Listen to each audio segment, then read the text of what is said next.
बहुत समय पहले एक विशाल और घना जंगल था जो इतना बड़ा था कि उसकी सीमाओं का किसी को पता नहीं था।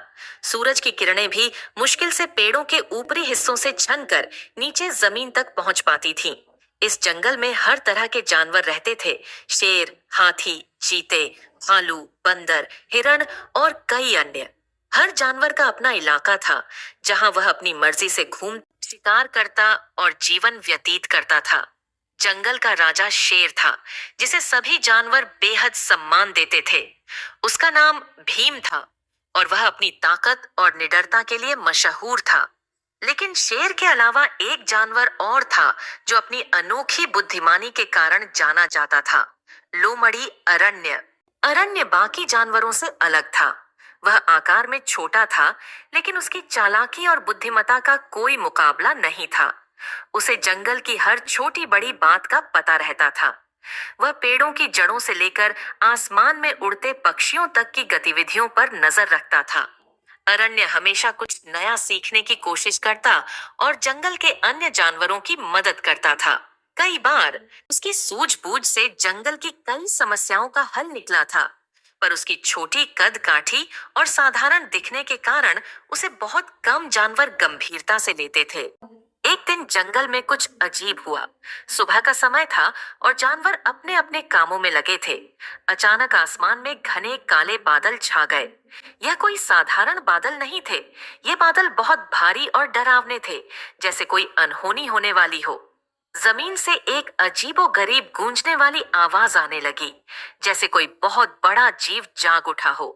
पहले तो किसी ने ध्यान नहीं दिया, पर धीरे धीरे जानवरों को डर सताने लगा। इस अजीब सी आवाज के साथ साथ जंगल के एक कोने में स्थित पहाड़ धीरे धीरे अपनी जगह से हिलने लगा। वो कोई साधारण पहाड़ नहीं था, वह जैसे जादुई रूप से बढ़ने लगा और धीरे धीरे जंगल के सारे इलाकों को घेरने लगा। पहाड़ का बढ़ना किसी ने पहले कभी नहीं देखा था, इसलिए सब जानवर घबरा गए। कोई समझ नहीं पा रहा था कि यह क्या हो रहा है और क्यों हो रहा है। शेर भीम ने अपने शिकार को छोड़ दिया और तुरंत जंगल के बीच में बने एक बड़े खुले मैदान में सभी जानवरों को इकट्ठा किया। उसकी गर्जना से पूरा जंगल गूंज उठा और सभी जानवर उसकी आवाज सुनकर वहां पहुंचे। शेर ने सभी जानवरों से कहा, यह क्या हो रहा है? हम इस पहाड़ के बढ़ने से कैसे निपट सकते हैं? हाथी, जो अपनी ताकत के लिए मशहूर था, ने सबसे पहले सुझाव दिया, हम सब मिलकर इस पहाड़ को धक्का देकर वापस उसकी जगह पर ले जा सकते हैं। अगर हम सब एक साथ अपनी ताकत लगाएंगे तो पहाड़ को हिला सकते हैं। चीते, जो सबसे तेज दौड़ सकता था, ने इसका विरोध किया। नहीं, हमें पहाड़ को काटकर उसका रास्ता बदल देना चाहिए। हम अपने नुकीले दांत और पंजों से इसका सामना कर सकते हैं। बंदर, जो हमेशा पेड़ों पर उछल कूद करता रहता था, ने कहा, हमें इस पहाड़ की तरफ से भागना चाहिए। हम पेड़ों पर चढ़ जाएंगे और पहाड़ हमें छू भी नहीं पाएगा। सभी जानवर अपने अपने तरीके से समस्या का हल सुझाने लगे, लेकिन किसी का भी सुझाव ऐसा नहीं था जो सचमुच इस समस्या का सामना कर सके। तभी एक धीमी लेकिन आत्मविश्वास से भरी आवाज आई। वह अरण्य की आवाज थी। उसने कहा, अगर आप सब मेरी बात सुने तो शायद हम इस संकट से बच सकते हैं। शेर भीम ने गंभीरता से अरण्य की तरफ देखा। तुम्हारे पास क्या योजना है, छोटी लोमड़ी? उसने पूछा। अरण्य ने शांतिपूर्वक कहा, यह कोई साधारण पहाड़ नहीं है और न ही यह किसी प्राकृतिक घटना का परिणाम है। यह पहाड़ दरअसल हमारे डर का प्रतिबिंब है। यह हमारी भावनाओं और हमारे भीतर के भय को महसूस करता है। जितना ज्यादा हम डरेंगे, ये उतना ही बड़ा और ताकतवर होता जाएगा। हमें अपनी ताकत से इसे हराने की कोशिश नहीं करनी चाहिए, बल्कि हमें अपने डर पर काबू पाना होगा। अगर हम सब शांत रहें और इसे नजरअंदाज करें, तो यह खुद ब खुद छोटा हो जाएगा और गायब हो जाएगा। सभी जानवर पहले तो अरण्य की बात सुनकर हंसने लगे। उन्हें लगा कि एक छोटी लोमड़ी इतने बड़े पहाड़ का क्या कर सकती है। लेकिन शेर भीम ने सोचा कि अरण्य की बातें ध्यान देने योग्य हैं। उसने सभी जानवरों को आदेश दिया कि वे शांत रहें और पहाड़ की तरफ ध्यान न दें। यह आदेश सुनकर सभी जानवरों ने धीरे धीरे अपने डर पर काबू पाना शुरू किया।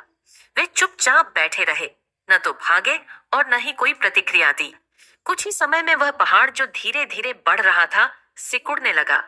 जैसे जैसे जानवर शांत होते गए, पहाड़ और छोटा होता गया। अंत में वह बिल्कुल गायब हो गया और जंगल फिर से शांत और सुरक्षित हो गया। शेर भीम ने अरण्य की तरफ देखा और कहा, तुमने आज अपनी बुद्धिमानी और धैर्य से हमारी जान बचाई है। अब से तुम इस जंगल के सबसे बुद्धिमान जानवर माने जाओगे और तुम्हें जंगल का सलाहकार नियुक्त किया जाता है। तुम्हारी सलाह अब हर महत्वपूर्ण निर्णय में ली जाएगी। अरण्य ने विनम्रता से कहा, हमेशा याद रखें, समस्या का समाधान सिर्फ ताकत से नहीं, बल्कि दिमाग और एकता से भी निकाला जा सकता है। अगर हम सब मिलकर सोचें और अपने डर पर काबू पाएं, तो हम किसी भी विपत्ति से निपट सकते हैं। उस दिन से अरण्य को पूरे जंगल में सम्मानित स्थान मिल गया।